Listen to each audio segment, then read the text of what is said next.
அனைவருக்கும் என்னுடைய இனிய இனிய மாலை வணக்கம். இன்னைக்கு நம்ம என்ன பார்க்க போறோம் அப்படின்னா ஒரு இம்பார்ட்டன்டான ஒரு லெசன் பார்க்க போறோம் இயல் 2ல இருந்து. சரிங்களா? போறதுக்கு முன்னாடி இதான் நம்ம சேனலுக்கு யாராச்சும் ஃபர்ஸ்ட் டைம் வந்திருக்கீங்க அப்படின்னா வெல்கம் டு வேதாந்து சேனல். யார் யாரெல்லாம் இன்னும் சப்ஸ்கிரைப் பண்ணலையோ இப்பவே என்ன பண்ணிக்கோங்க அப்படின்னா சப்ஸ்கிரைப் பண்ணிக்கோங்க. யார் யாரெல்லாம் இன்னும் லைக் பண்ணாம பார்த்துட்டு இருக்கீங்களோ every one smash like button. சரியா? ஸோ லைக் பட்டன் என்ன பண்ணுங்க அப்படின்னா அடிச்சு உடச்சிருங்க. சப்ஸ்கிரைப் பண்ணாமல் இருந்தீங்கன்னா இப்போவே சப்ஸ்கிரைப் பண்ணிக்கோங்க. அடுத்து பார்த்தோன்னா உங்களுக்கு நிறைய செஷன்ஸ் அப்படின்றது காத்துக்கிட்டு இருக்குது. சரியா? அது மட்டும் இல்லாமல் உங்களுக்கு Tamil, English, maths, science, SST அப்படின்ற மாதிரி எல்லா சப்ஜெக்டையும் உங்களுக்கு என்ன பண்ண போறோம் அப்படின்னா ஃபுல் அண்ட் ஃபுல் நடத்த போறோம். உங்களுடைய போர்டு எக்ஸாமுக்கு ரொம்ப ரொம்ப ஹெல்ப்ஃபுல்லா இருக்கும். சரியா? அதனால உடனே என்ன பண்ணிக்கோங்க அப்படின்னா நம்ம சேனலை ஒரு சப்ஸ்கிரைப் பண்ணிக்கோங்க. லைக் பண்ணாம யாராச்சும் பார்த்துட்டு இருந்தீங்க அப்படின்னா லைக் பண்ணிக்கோங்க. சார் என்ன சார் இது இந்த ஸ்லைடு அப்படின்னா வாத்தி ரைடு. சார் வாத்தி ரைடுனா வந்து கபடி கபடி கபடி கபடி கபடி கபடி அப்படி போகக்கூடியதா சார் அப்படின்னா அந்த மாதிரி இல்லை. இந்த வாத்தி ரைடு கொஞ்சம் வித்தியாசமான ஒரு வாத்தி ரைடு. அதாவது சிமோன் சாரை நீங்க நேர்ல மீட் பண்ணலாம். எப்படி? சிமோன் சாரை நீங்க நேர்ல மீட் பண்ணலாம். ஸோ நிறைய பேருடைய ஆசையா இருக்கும், சார் நான் சிமோன் சாரை நேர்ல மீட் பண்ணணும் அப்படின்னு ஆசைப்படக்கூடிய பசங்க நீங்க சிமோன் சாரை நேர்ல மீட் பண்ணலாம். எப்போ சார் அப்படின்னா 22 மார்ச். சரியா? இன்னைக்கு தேதி 19, அதாவது 20. சரி, இன்னைக்கு தேதி 20, இன்னும் 21 அதுக்கு அடுத்த நாள். சரியா? அடுத்த நாளானைக்கு அப்படின்னு சொல்லணும்னா நாளானைக்கு பாத்தீங்க அப்படின்னா நீங்க சிமோன் சாரை நேர்ல மீட் பண்ணலாம். அதாவது எங்க சார் மீட் பண்ணலாம் அப்படின்னா காலையில 10 மணிக்கு 22 மார்ச் பார்த்தீங்கன்னா Sri Krishnaswami CBSE school, Vaigai colony, 914A 15th street, J block, Anna Nagar west, Chennai. இங்க நீங்க என்ன பண்ண முடியும் அப்படின்னா சிமோன் சாரை நேர்ல மீட் பண்ண முடியும். இல்ல சார் நான் காலையில இதே கொஞ்சம் ஒர்க்கா இருக்கு சார், நான் வந்து அண்ணா நகர் கொஞ்சம் தூரம் சார் அப்படின்னா குரோம்பேட் கொஞ்சம் பக்கம் அப்படின்னு நினைக்கக்கூடிய மாணவர்கள் குரோம்பேட்ல மீட் பண்ணலாம் ஈவினிங் 4 மணிக்கு. ஓகேவா? 22 மார்ச் 2026. சரியா? இந்த மாசம் தான், வேற ஒன்றும் கிடையாது. ஸோ ஈவினிங் 4 மணிக்கு ஸ்வர்ண சுதர்ஷன் வெட்டிங் ஹால். அங்க நீங்க என்ன பண்ண முடியும் அப்படின்னா சிமோன் சார் நேர்ல மீட் பண்ண முடியும். ஸோ எங்க வந்து அப்படின்றத நீங்க கூகுள் மேப்ல சர்ச் பண்ணி பாருங்க, உங்களுக்கு தெரியும். குரோம்பேட், சென்னை. குரோம்பேட்ல பார்த்தீங்கன்னா நீங்க சிமோன் சார் நேர்ல மீட் பண்ண முடியும். ஸோ இதுக்கான லிங்க் டிஸ்கிரிப்ஷன்ல இருக்கு. சரிங்களா? ஸோ வாத்தி ரைடுக்கான லிங்க் டிஸ்கிரிப்ஷன்ல இருக்கு. ஃபர்ஸ்ட் கிளிக் பண்ணி ரெஜிஸ்டர் பண்ணிட்டு போங்க. நீங்க அண்ணா நகர் போக போறீங்களா இல்ல குரோம்பேட் போக போறீங்களா அப்படின்றது என்ன பண்ணுங்க அப்படின்னா ரெஜிஸ்டர் பண்ணிட்டு போங்க. அப்பதான் யார் யார் வராங்க அப்படின்றது நல்லாவே தெரியும். சரியா? ஸோ அதனால என்ன பண்ணிக்கோங்க, கண்டிப்பா ரெஜிஸ்டர் பண்ணிட்டு போங்க. நீங்க சிமோன் சாரை நேர்ல மீட் பண்ண முடியும். சரியா? ஸோ இப்போ நம்ம பார்க்கக்கூடிய ஒரு லெசன் என்ன லெசன் சார் அப்படின்னா மேகம். மேகம் கருக்குது சக்கு சக்கு சக்கு சக்கு இந்த மாதிரி மேகம் அப்படின்னு ஒரு சொல்லக்கூடிய ஒரு லெசன் பார்க்க போறோம். இந்த லெசன் எங்க சார் இருக்கு அப்படின்னா இயல் 2ல இருக்குடா. எங்க இருக்குது? இயல் 2 அதுல இருக்குது இந்த லெசன். சரியா? ஸோ மேகம். சரியா? ஸோ இது வந்து ஒரு பார்த்தீங்கன்னா ஒரு போயட்ரி, ஒரு கவிதை பேழை. அதை தான் என்ன பண்ண போறோம் இந்த வீடியோல நம்ம பார்க்க போறோம். ரெடியா இருக்கீங்களா? ஸோ போறதுக்கு முன்னாடி ஆக்சுவலி சொல்றதான், யாரெல்லாம் புதுசா வந்திருக்கீங்களோ உங்க நேம் என்ன பண்ணிக்கோங்க அப்படின்னா உங்களுடைய சேட் பாக்ஸ்ல போடுங்க, நான் பார்த்து தெரிஞ்சுக்கிறேன்.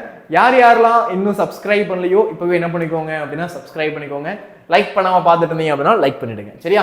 சரி, ஓகே, போகலாம். மேகம் அப்படின்னு சொல்லக்கூடிய ஒரு கவிதை இயற்றுனவர் யாரு அப்படின்னா அது நாகூர் ரூமி. அவர் பேர் என்ன?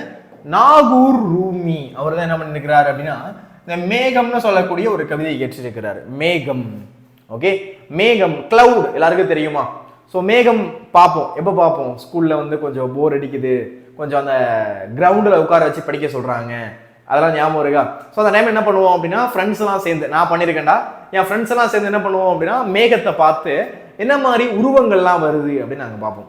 அப்பெல்லாம் ஃப்ரெண்ட்ஸ் எல்லாம் சேர்ந்து என்ன பண்ணுவோம் அப்படின்னா டே எங்க போடுறா முயல் மாதிரி இருக்குல்ல, அவன் சொல்லுவான் டே அது முயல் கிடையாதுரா, அது பாம்பு மாதிரி ஒன்று இருக்கு பாரு, ஒன்று காண்டாமிருகம் மாதிரி இருக்கு பாரு. அப்பெல்லாம் சொல்லி என்ன பண்ணுவோம் அப்படின்னா ஃப்ரெண்ட்ஸ் எல்லாம் சேர்ந்து அந்த கிளவுடை பார்த்து டிசைனா சொல்லுவோம். இந்த கிளவுடை பாரு, இந்த கிளவுடை பாரு, அந்த கிளவுடை பாரு அப்படின்னு சொல்லுவோம். அதே மாதிரி பார்த்தீங்க அப்படின்னா வேற எந்த டைம் நம்ம மேகத்தை பார்ப்போம் அப்படின்னா மழை வரா மாதிரி இருக்குன்னா அப்போ பார்ப்போம். ஃபுல்லா கருமேகம் சூழ்ந்துருச்சு, ஃபுல்லா கருமேகமா இருக்கு அப்படின்னா அந்த டைம் நம்ம என்ன பண்ணுவோம் அப்படின்னா அந்த மேகத்தை பார்ப்போம். ஃபுல்லா கருமையா இருக்கு அப்படின்னு சொல்லி என்ன பண்ணுவோம், அந்த டைம் அந்த மேகத்தை என்ன பண்ணுவோம் அப்படின்னு நம்ம வாட்ச் பண்ணுவோம். ஸோ அந்த மாதிரி மேகம் அப்படின்றது பார்த்தோன்னா நம்முடைய ஒன்றிணைந்த ஒன்று அப்படின்னு சொல்லலாம். ஏன்னா மழை தருது, பார்க்கறதுக்கு அழகாக இருக்குது, கிளவுட் ரொம்ப சூப்பரா இருக்குது. ஸோ அதனால மேகம் அப்படின்றது நம்மளுடைய ஒன்றிணைந்த ஒன்று. ஆனால் இன்னைக்கு இருக்கக்கூடிய பிஸியான வாழ்க்கையில யாருமே அந்த இயற்கையை ரசிக்கிறாங்களா அப்படின்னா ஒரு பெரிய ஒரு கேள்விக்குறியா தான் இருக்கு. எல்லாருமே வந்து இந்த இயற்கையை ரசிக்கிறாங்களா அப்படின்னா இல்ல. ரசிக்கிறாங்களா என்ன? எல்லாருமே இந்த இயற்கையை ரசிக்கிறாங்களா என்ன? அந்த அளவு ரசிக்கிறதெல்லாம் கிடையாது. அப்போ ஒரு பெரிய கேள்விக்குறியா தான் இருக்குது இந்த மாதிரி இயற்கையை ரசிக்கிறாங்களா அப்படின்னா. ஸோ அந்த மாதிரி பார்த்தீங்க அப்படின்னா நமக்கு இந்த கவிதை யார் இயற்றிருக்கிறா அப்படின்னா நாகூர் ரூமி இயற்றிருக்கிறார். யார் இயற்றிருக்கிறது? நாகூர் ரூமி இயற்றிருக்கிறாரு. அதுல அவர் சொல்ல வரக்கூடிய கருத்துக்கள் என்னென்ன இருக்குது, அதுல என்னென்னலாம் சொல்றாரு அப்படின்றது என்ன பண்ணலாம் அப்படின்னா இந்த கவிதையில இப்ப நம்ம பார்க்க ஆரம்பிக்கலாம். ரெடியா? சரி, ஓகே.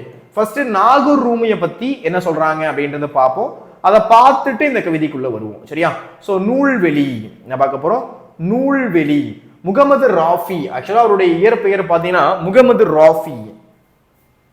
முகமது ராஃபி. ஓகே.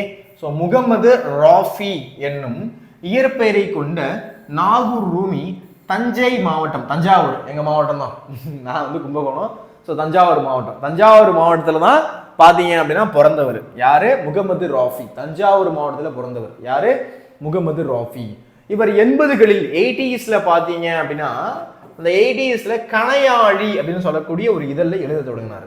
இதழ்னா என்ன சார் அப்படின்னா, இப்ப வீட்டுக்கெல்லாம் பார்த்தோன்னா வார இதழ், மாத இதழ் அப்படின்னு ஒன்று வரும். வீட்டுக்கெல்லாம் பார்த்தோன்னா வாரம் ஆனிச்சுன்னா ஒரு இதழ் வரும்.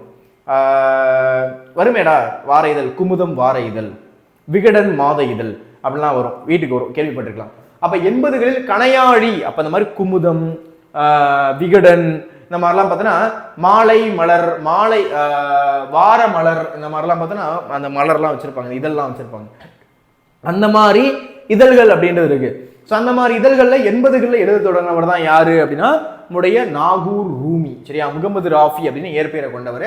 ஸோ கவிதை, அடுத்து குறுநாவல் பாருங்க, கவிதை, குறுநாவல், சிறுகதை, மொழிபெயர்ப்பு என பல தளங்களில் இவர் தொடர்ந்து இயங்கி வருபவர். பாத்தீங்கன்னா குறுநாவல் எழுதுறாரு. என்ன எழுதுறாரு? இதெல்லாம் தெரிஞ்சுக்கோங்கடா.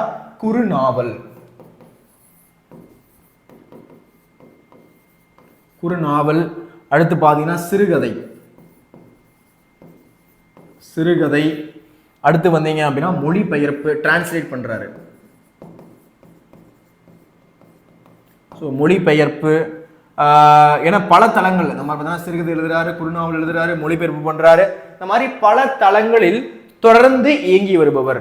சுய முன்னேற்றம் பற்றி எழுதியும் பேசியும் வருபவர். என்ன பண்றாரு? சுய முன்னேற்றம். பாத்தீங்கன்னா சுய முன்னேற்றம்,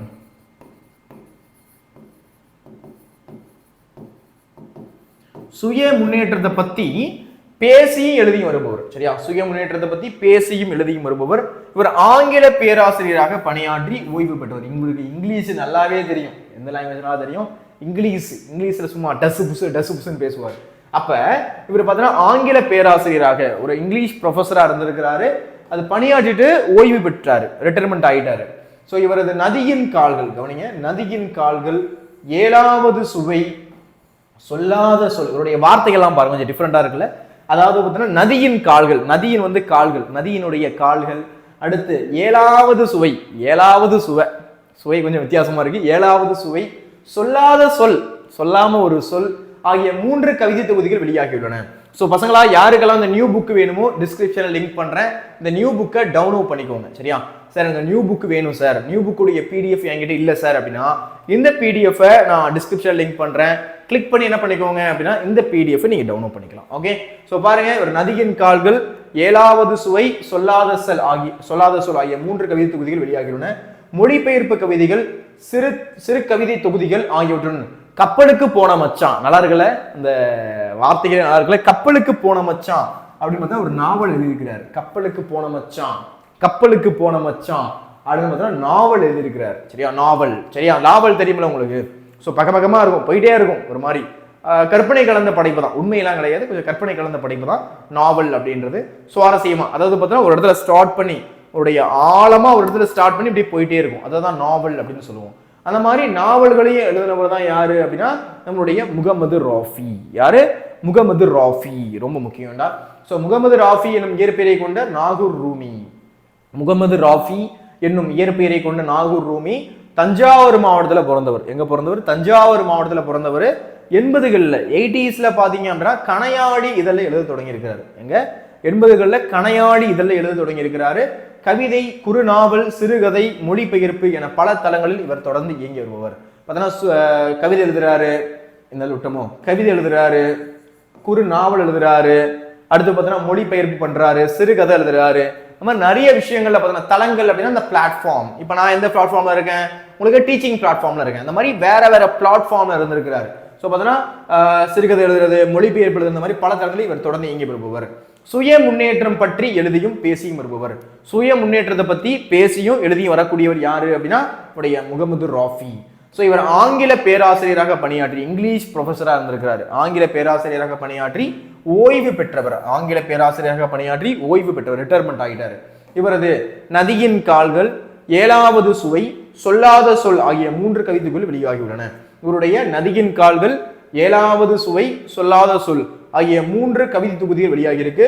மொழிபெயர்ப்பு கவிதைகள், சிறுகதை தொகுதிகள் ஆகியவற்றுடன் கப்பலுக்கு போன மச்சான் அப்படின்னு என்ன பண்ணிருக்கிறாரு, ஒரு நாவல் எழுதியிருக்கிறாரு. கப்பலுக்கு போன மச்சான் அப்படின்னு என்ன பண்ணிருக்கிறாரு, ஒரு நாவல் எழுதியிருக்கிறாரு. சரியா, சரி, ஓகேடா. ஸோ பாடலுக்குள்ள போலாம். ஒண்ணுமே கிடையாது. மேகத்தை பத்தி கொடுக்குறாங்க. மேகம், மேகம் கருக்குது ஜங்கு ஜங்கு ஜங்கு ஜங்கு. நமக்கு மேகம்னாலே அதான் ஞாபகம் வரும் இந்த பாட்டு.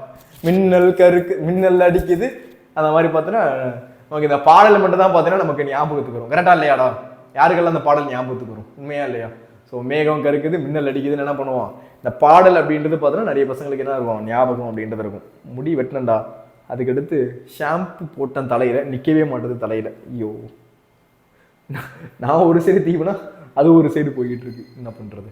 சரி, ஓகே. அடுத்து பாருங்க, நுழையும் முன்.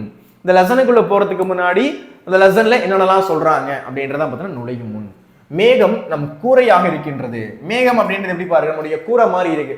நம்முடைய வீடு அப்படின்னு இருக்குன்னு வச்சுக்கோங்க, மேலே பார்த்தோன்னா ஒரு ரூஃப் இருக்கும், அந்த ஒரு கூரை மாதிரி இருக்கும். அந்த மாதிரி நம்மளுடைய வெளி உலகத்துக்கு மேலே ஒரு கூரை மாதிரி இருக்கும் மேகம். உண்மையா இல்லையா?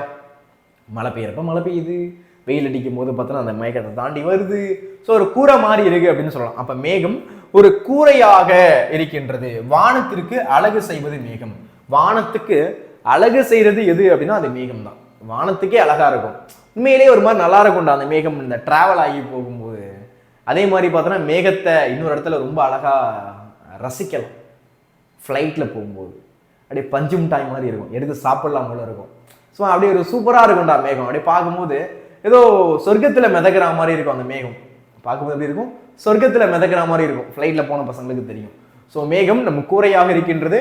வானத்திற்கு அழகு செய்வது மேகம். வானத்துக்கு அழகு செய்யுது. பாரதி அந்தி வானத்து மேகத்தை அழகுணர்ச்சியுடன் வர்ணிக்கிறார். யாரு?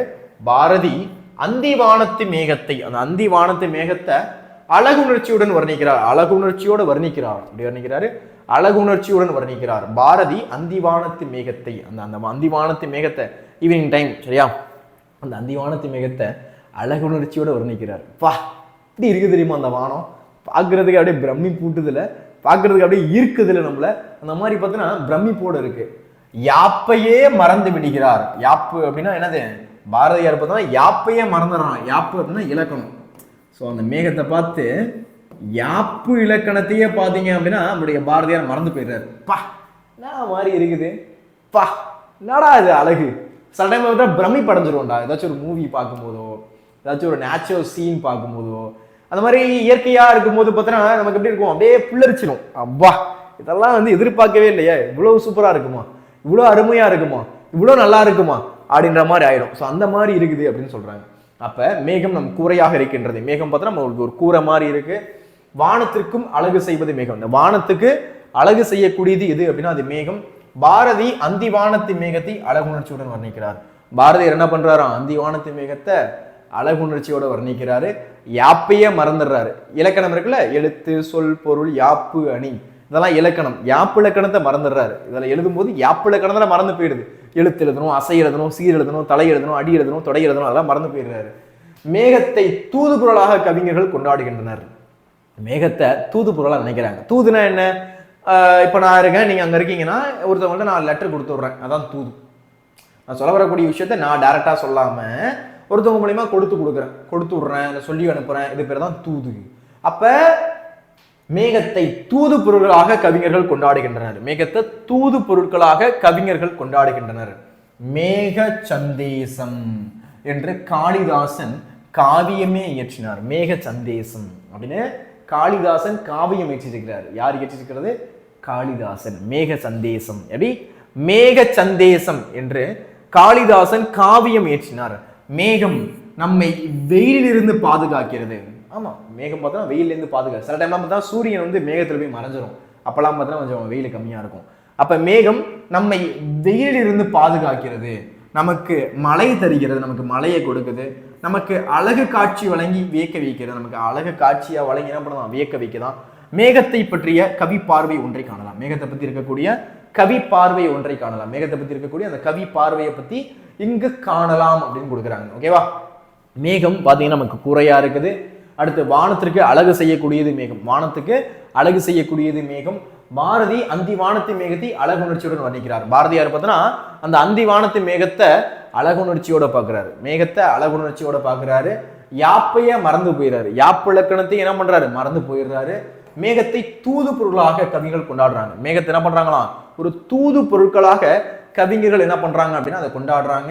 மேக சந்தேசம் என்று காளிதாசன் கவிதையை ஏற்றிருக்கிறார். மேக சந்தேசம் அப்படின்னு என்ன பண்ணிருக்கிறாரு, காளிதாசன் கவிதையை ஏற்றிருக்கிறாரு. ஒரு காவியம் ஏற்றிருக்கிறாரு. மேகம் பாத்தீங்க அப்படின்னா நம்ம வெயில்ல இருந்து பாதுகாக்குது, நமக்கு மழையை கொடுக்குது, நமக்கு அழகு காட்சி வழங்கி வியக்க வைக்குது. நமக்கு அழகு காட்சியை வழங்கி என்ன பண்ணுது, நம்ம வியக்க வைக்குது. சூப்பரா இருக்குடா, பார்க்கவே வேற மாதிரி இருக்க, அவன் அள்ளு விடுதே அப்படின்ற மாதிரி இருக்குது. மேகத்தை பற்றிய கவி பார்வை ஒன்றை காணலாம். மேகத்தை பத்தி இருக்கக்கூடிய ஒரு கவி பார்வை. சரியா? யாருக்கெல்லாம் இந்த மேகங்கள் பிடிக்குது? இப்ப நான் சொன்னதுக்கு அப்புறம் சில பேருக்கு மேகங்கள் பிடிச்சிருக்கலாம். பாருங்க அழகா பார்த்தீங்கன்னா, அதே மாதிரி வந்து யாரெல்லாம் வந்து மலை மேலே ஏறிருந்தீங்க அப்படின்னா அந்த மேகம் ரியல் டைமா பார்க்கலாம். ஃப்ளைட்ல போனீங்கன்னா நல்லா பார்க்கலாம். இல்லை சார் நான் வந்து ட்ரக்கிங் மாதிரி போயிருக்கேன் அப்படின்னா அந்த பகல் டைம்லலாம் போகும்போது மேகம் நம்மளை அடிச்சுட்டு போவோம். அடிச்சுன்னு தாங்காது, குளிர் தாங்காது, ஆனால் குளிர் கிட்டுருவோம். ஸோ அதுவும் நம்ம என்ன பண்ணிக்கலாம் அப்படின்னா பார்த்துக்கலாம். சரியா? மேகங்கள் மிகவும் மென்மையானவை. மேகங்களை பார்த்தோன்னா ரொம்ப சாஃப்டா இருக்குமா. இதழ் முகில்க்கும் மழலையின் கண்ணம் போல அல்லது காது குருத்து போல. பாருங்க, மேகங்கள் மிகவும் மென்மையானவை. மேகங்கள் எப்படி இருக்கும், ரொம்ப சாஃப்டா இருக்கும். மேகங்கள் மிகவும் மென்மையானவை. மேகங்கள் மிகவும் மென்மையானவை. இதழ் முகில்க்கும் மழலையின் கண்ணம் போல. இதழ் முகில்க்கும் அப்படின்னா இதழ்னா உதடு, அப்படியே முகிழ்க்கக்கூடியதுன்னா அப்படியே சிரிக்கக்கூடிய அந்த மழலை அப்படின்னா குழந்தை. குழந்தையினுடைய கண்ணம் எப்படிடா இருக்கும், புசு புசு புசு புசுன்னு இருக்கும். அப்படியே கடிச்சு சாப்பிடலாம் போல இருக்கும். குழந்தையினுடைய கண்ணம் எப்படி இருக்கும், அப்படியே ஆலோவேரா போட்ட மாதிரி சாஃப்டா இருக்கும். ஆலோவேரா ஜெல் போட்டு எப்படி இருக்கும், உங்களுடைய கண்ணம் சாஃப்டா இருக்கும். அந்த மாதிரி குழந்தைகளுடைய கண்ணம் எப்படி இருக்கும், அப்படியே சாஃப்டா இருக்கும். தொட்டு பார்த்தீங்கன்னா உங்களுக்கு தெரியும். யாருக்கெல்லாம் தெரியும், குழந்தையுடைய கண்ணத்தை தொட்டு பார்த்துருக்கீங்களா? எப்படிப்பா இருக்கும், என்னது அமுல் பேபி மாதிரி சாஃப்டா இருக்கும். அப்புறம் என்னடா என்னது பேபி ஜான்சன் பவுடர்லாம் போட்டு என்ன பண்ணுவாங்க, சாஃப்டா இருக்கும். கரெக்டா இல்லையா? ஸோ அந்த மாதிரி இதழ் முகில்க்கும் மழலையின் கண்ணம் போல அல்லது காது குருத்து போல. காது தொட்டு பார்த்தீங்கன்னா இந்த இடத்துல சாஃப்டா இருக்கும். இருக்கிறதுலே சாஃப்ட் பார்த்தோம்னா இந்த காது. சரியா? இந்த காது குருத்து போல. இன்னும் மேகங்கள் துணிச்சலானவை. இந்த மாதிரி என்னதான் சாஃப்டா இருந்தாலும் மேகங்கள் துணிச்சல் கொண்டவை. துணிச்சல்னா ரொம்ப தைரியமா இருக்கக்கூடியது. முதுகை கொடுத்து சூரியனை மறைக்கும் போது, அது சூரியனை மறைக்கும் போது மேகங்கள் துணிச்சலோட இருக்கு. அப்படியே ஒரு மாதிரி பார்த்தோன்னா ரொம்ப ஸ்ட்ராங்கா இருக்குது, துணிச்சலோட இருக்குது அப்படின்னு சொல்றாங்க. அப்ப மேகங்கள் மிகவும் மென்மையானவை, அப்படியே சாஃப்ட், அப்படி ஒரு சாஃப்ட். குழந்தையினுடைய கால் பாதத்தை யார் தொட்டு பார்த்துறீங்க? குழந்தையினுடைய கால் பாதத்தை யார் தொட்டு பார்த்துறீங்க? குழந்தையுடைய கால் பாதத்தோடன்னு வச்சுக்கோங்க, அப்படியே ஒரு சாஃப்டா இருக்கும்டா. அப்படி பார்த்தோன்னா அப்படியே கால் எடுத்து நம்ம மூஞ்சில் வச்சுக்கலாம், சங்கன்னு வச்சுக்கலாம், அழகா சாஃப்டா இருக்கும். அந்த மாதிரி மேகங்கள் மிகவும் மென்மையானவை, அப்படி ஒரு சாஃப்ட். இதழ் முகிக்கும் மழலையின் கண்ணம் போல. அந்த சிரிச்சு அழகா பார்த்தோன்னா சிரிக்கக்கூடிய குழந்தை. அந்த குழந்தையுடைய கண்ணம் எப்படியா இருக்கும், ரொம்ப சாஃப்டா இருக்கும். தொட்டோம் அப்படின்னா அப்படி இருக்கும், ரொம்ப சாஃப்டா இருக்கும். சரியா? அப்படியே கடிச்சு சாப்பிடலாம் போல இருக்கும். என்ன பண்ணுவோம், சின்ன வயசுல பார்த்தோன்னா நமக்கு என்ன பண்ணுவாங்க, அம்மா பக்கத்து வீட்டில் இருக்கவங்க நம்மளாம் தூக்கி என்ன பண்ணுவாங்க, முத்தம் கொடுத்துட்டே இருப்பாங்க. ஏன்னா குழந்தையா இருக்கும்போது அவங்க எல்லாருமே கொஞ்சிரா மாதிரி இருக்கும். குழந்தையானால யாருக்கும் பிடிக்காது, எல்லாருக்கும் பிடிக்கும். அந்த மாதிரி இதழ் முகில்க்கும் மழலையின் கண்ணம் போல. யாருக்கெல்லாம் குழந்தைகள் பிடிக்கும், குழந்தைகளோட விளையாடுறது பிடிக்கும். சார் எங்க வீட்டில் கூட ஒரு சின்ன பையன் இருக்கான், அவங்க கூட விளையாண்டுட்டு இருப்பேன். இப்பதான் எங்க அக்காவுக்கு பொண்ணு பிறந்துச்சு, அவங்க கூட விளையாடுவேன். அந்த மாதிரி யாரெல்லாம் இருக்கீங்க சாட்ல போடுங்க. சரியா? ஸோ இதழ் முகில்க்கும் மழலையின் கண்ணம் போல. பசங்களா இது ஒரு ரெக்கார்டிங் வீடியோ, அதனால டவுட் கேட்டே இருந்தா எனக்கு தெரியாது. நான் லைவ்ல இது ஒரு நடத்துறேன். அப்ப நான் என்ன பண்றேன் அப்படின்னா இதெல்லாம் உனக்கு நான் டீச் பண்றேன். ஓகேவா? Don't worry. ஸோ பாருங்க, இதழ் முகில்க்கும் மழலையின் கண்ணம் போல. இந்த கண்ணம் எப்படி சாஃப்டா இருக்கு அந்த மாதிரி. அல்லது காது குருத்து போல. என்னோட மேகங்கள் இதெல்லாம் இருந்தாலும், என்னதான் மேகங்கள் ரொம்ப ரொம்ப சாஃப்டா இருந்தாலும் அது ரொம்ப துணிச்சலோட இருக்குது. எப்ப துணிச்சலோட இருக்கு, சூரியனை மறைக்குது, சூரியனை முதுகினால் மறைக்குது அப்படின்னு சொல்றாங்க. இப்ப பின்னாடி ஒரு ஆள் நிக்கிறாங்கன்னா இப்படி மறைச்சிக்கிறேன், முதுகலை என்னோட முதுகால் என்ன பண்ணிக்கிறேன், அவங்கள மறைச்சிக்கிறேன். அந்த மாதிரி எனக்கு முன்னாடி வந்து சூரியன் இருக்கு அப்படின்னா நான் தான் மேகம் அப்படின்னு வச்சுக்கோ. சூரியனை நான் என்ன பண்ணிக்கிறேன், மறைச்சிக்கிறேன். சூரியன் என்ன பண்றேன், நான் மறைச்சிக்கிறேன் அப்படின்னு சொல்றேன். அப்ப என்னோட மேகங்கள் துணிச்சலானவை. முதுகை கொடுத்து சூரியனை மறைக்கும் போது, முதுகு கொடுத்து சூரியனை மறைக்கும் போது, சூரியன் இருக்கு அப்படின்னா முதுகு கொடுத்து நான் என்ன பண்றேன், சூரியனை மறைக்கிறேன். முதுகை கொடுத்து சூரியனை மறைக்கும் போது மேகங்கள் மிகவும் கருணை உள்ளவை. கருணை அப்படின்னா அந்த கர்டசி அப்படின்னு சொல்லுவோம். சரியா? மேகங்கள் எப்படி இருக்கான், ரொம்ப கருணை மிக்கதா இருக்கான். எப்ப சார் கருணை மிக்கதா இருக்கு அப்படின்னா தாகம் தீர்க்கும் போது. தாகம்னா என்ன, நமக்கு தண்ணி தாகம் எடுக்கும் போது தேவையான பொழுது மழை பெய்யுது. அப்ப விவசாயிகளுக்கு தேவை அளவுக்கு மழை பெய்யுது. நமக்கு தாகம் அப்படின்னா குடிக்கிறதுக்கு மட்டும் கிடையாது, விவசாயிகளுடைய தேவையா இருக்கட்டும், பூமி குளிரணும் அப்படின்னாலும் சரி, அந்த டைம்லாம் வானத்திலிருந்து மேகத்திலிருந்து என்ன ஆகுது, மழை பொழிகிறது. ஒரு நிமிஷம் தான், தூசி வந்துருச்சுன்னு நினைக்கிறேன். தூசி வாய்ப்பே இல்லையாடா, தூசி வந்துருச்சா நம்ம தெரியலையா. சரி, அடுத்து போலாமா? ஸோ பாருங்க, மேகங்கள் மிகவும் மென்மையானவை. இதழ் முகிழ்க்கும் மழலைனா குழந்தையின் கண்ணம் போல அல்லது காது குருத்து போல என்னோட மேகங்கள் துணிச்சலானவை. முதுகை கொடுத்து சூரியனை மறைக்கும் போது. இப்போ மேகங்கள் ரொம்ப துணிச்சலோடு இருக்கு. எப்போ அப்படின்னா முதுகுனால சூரியனை மறைக்கும் போது. மேகங்கள் மிகவும் கருணை உள்ளவை. மேகங்கள் மிகவும் பார்த்தீங்கன்னா ரொம்ப கருணை உள்ளம் கொண்டு இருக்கு. மேகங்கள் மிகவும் எப்படி இருக்கு, கருணை உள்ளவை, ரொம்ப கருணையோட இருக்கு. தாகம் தீர்க்கும் போது, தாகத்தை தீர்க்கும் போது மேகங்கள் ரொம்ப எப்படி இருக்கான், கருணையோட இருக்குதான். மேகங்கள் மிகவும் அழகானவை. மேகங்கள் பார்க்கறது ரொம்ப அழகா இருக்கும். அப்படியே பார்க்கறதுக்கே ரொம்ப ஒரு மாதிரி இயற்கை சீன்ஸ் பார்க்கும்போது அப்படியே சூப்பரா இருக்கும்டா. அப்ப அந்த மாதிரி எப்படி இருக்கான், மேகங்கள் மிகவும் அழகானவை. மலை முகடுகளில் நடை பெய்யும் போது. மலை முகடுகள் அப்படின்னா இதான்டா, இதுதான் மலை முகடு. பார்த்தா அப்படி இருக்கா, இதான் மலை முகடுகள். இந்த மலை முகடுகள்ல அப்படியே வந்து என்ன ஆகிட்டு இருக்கு, அப்படியே மூவாயி போய்கிட்டே இருக்கு. அப்ப மலை முகடுகள் என்ன ஆகிட்டு இருக்கு, மூவாயி போயிட்டே இருக்கு. அப்ப மலை முகடுகளில், சரியா, மலை முகடுகளில் நடை பெய்யும் போது அப்படின்னா நடக்குதான் சொல்றாரு அப்படி கவிஞர். நடக்குதான் அப்படின்னதான் நடக்குது அப்படின்ற மாதிரி சொல்றாரு. மேகங்கள் ரொம்ப அற்புதமானவை. மேகங்கள் ரொம்ப அற்புதமா இருக்குது, ரொம்ப அற்புதமா இருக்கான். சரியா? தண்ணீரும் இல்லாமல் தன்னுயிரும் போகாமல் வான்வெளியில் மிதந்து செல்லும் போது. தண்ணியே இல்லை ஆனா தன்னுயிரும் போகாம, தன்னுடைய உயிரும் போகாம வான்வெளியில் மிதந்து செல்லும் போது மேகங்கள் மிகவும் மென்மையானவை. மேகங்கள் ரொம்ப சாஃப்ட், மேகங்கள் மிகவும் மென்மையானவை.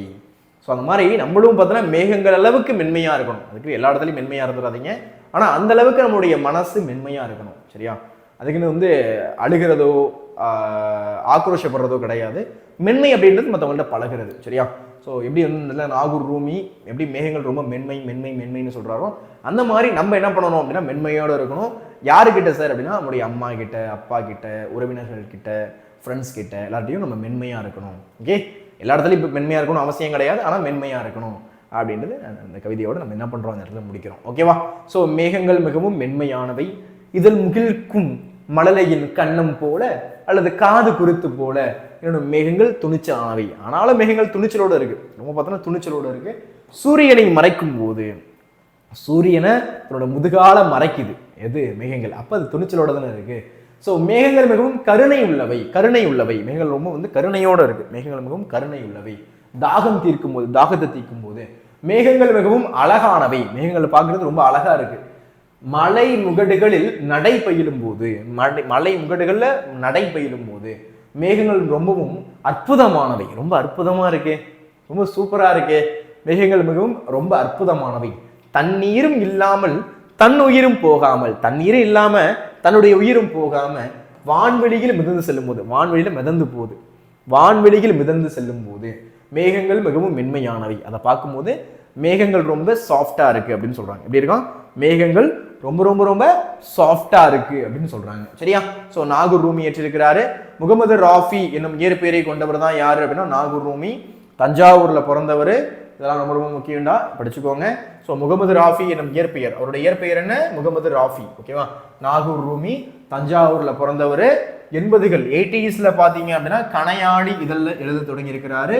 கவிதை, குறுநாவல், சிறுகதை, மொழிபெயர்ப்பு, இந்த மாதிரி பல தளங்களில் இவர் தொடர்ந்து இயங்கி வருபவர்.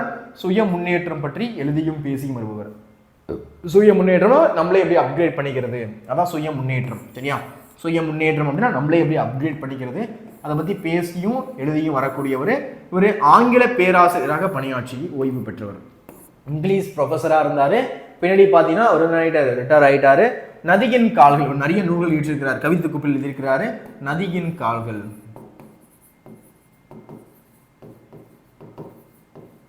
7வது சுவை, 6 சுவை தான் இருக்கு, 7வது சுவைன்னு எழுதியிருக்கிறார். நல்லா இருக்குல்ல? நதியினுடைய கால்கள். சொல்லாத சொல், நான் சொல்லாத ஒரு சொல் இருக்கு.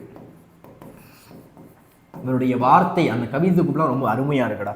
ஆகிய 3 கவிதை தொகுதிகள் வெளியாகியுள்ளன. இவருடைய 3 கவிதை தொகுதிகள் வெளியாகிருக்கு. ஒன்று நதியின் கால்கள், 7வது சுவை, சொல்லாத சொல், மொழிபெயர்ப்பு கவிதைகள், சிறுகதை தொகுதிகள் ஆகியவற்றின் கப்பலுக்கு போன மச்சான் என்னும் நாவலையும் இவர் படைத்துள்ளார். கப்பலுக்கு போன மச்சான், எப்படி கப்பலுக்கு போன மச்சான் அப்படின்னு என்ன பண்ணியிருக்கிறாரு, ஒரு நாவல் எழுதியிருக்கிறார். நல்லா இருக்குல்ல? இந்த மேகம் கதை ரொம்பவே அற்புதமா இருக்குடா அந்த மேகம் கதை. ஓகே, நினைச்சதை விட ரொம்ப அழகா இருக்கு இந்த மேகம் கதை. சரியா? ரொம்ப அருமையான கதை.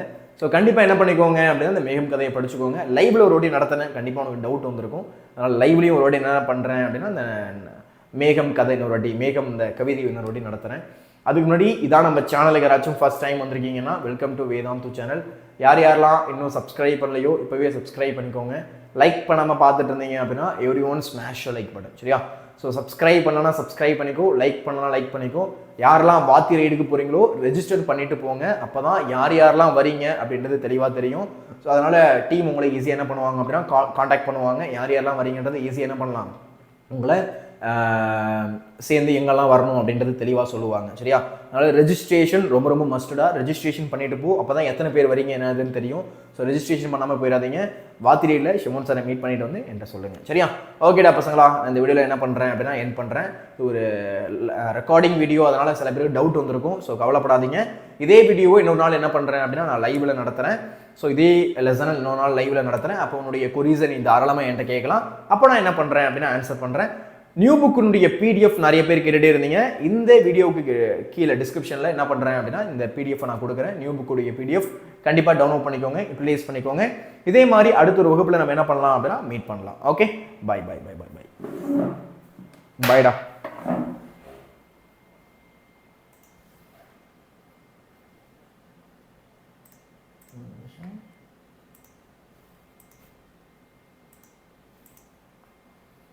சின்னதாக மட்டும் மறுபடியும் ரொட்டீன் ஞாபகப்படுத்திடுறேன். ஒன்றும் இல்லை, வாத்தி ரைடு. ஸோ எங்கே அப்படின்னு பார்த்தீங்கன்னா 22 மார்ச். சரியா? ஸோ இன்னைக்கு 20 மார்ச், 22 மார்ச்டா. ஸோ 22 மார்ச் நீங்கள் ஷிமோன் சாரை நேரில் மீட் பண்ண முடியும். எங்கே அப்படின்னா ஸ்ரீ கிருஷ்ணசுவாமி சிபிஎஸ்சி ஸ்கூல். காலையில் 10 மணிக்கு போனீங்க அப்படின்னா Annanagar west Chennai. So 22 March evening 4 மணிக்கு மறுபடியும் நீங்கள் ஷிமோன் சாரை மீட் பண்ணலாம். ஸோ பக்கத்தில் இருக்கக்கூடிய பசங்க கரெக்டாக வந்து செக்அப் பண்ணி பாருங்கள். ஸ்வர்ண சுதர்ஷன் அண்ட் வெட்டிங் ஹால். சரியா? ஸோ அங்கே வந்து பார்த்தீங்கன்னா நீங்கள் ஷிமோன் சாரை நேரில் மீட் பண்ண முடியும். குரோம்பேட். சரியா? குரோம்பேட்டை அங்கே என்ன பண்ணலாம், ஷிமோன் சாரை நேரில் மீட் பண்ண முடியும். ஸோ கண்டிப்பாக ரெஜிஸ்ட்ரேஷன் பண்ணிட்டு போங்க. சரியா? ஓகேடா பசங்களா, இந்த வீடியோ நான் என்ன பண்ணுறேன் அப்படின்னா என் பண்ணுறேன். இதே மாதிரி அடுத்த ஒரு லைவில் பார்க்கலாம். Okay, bye bye by.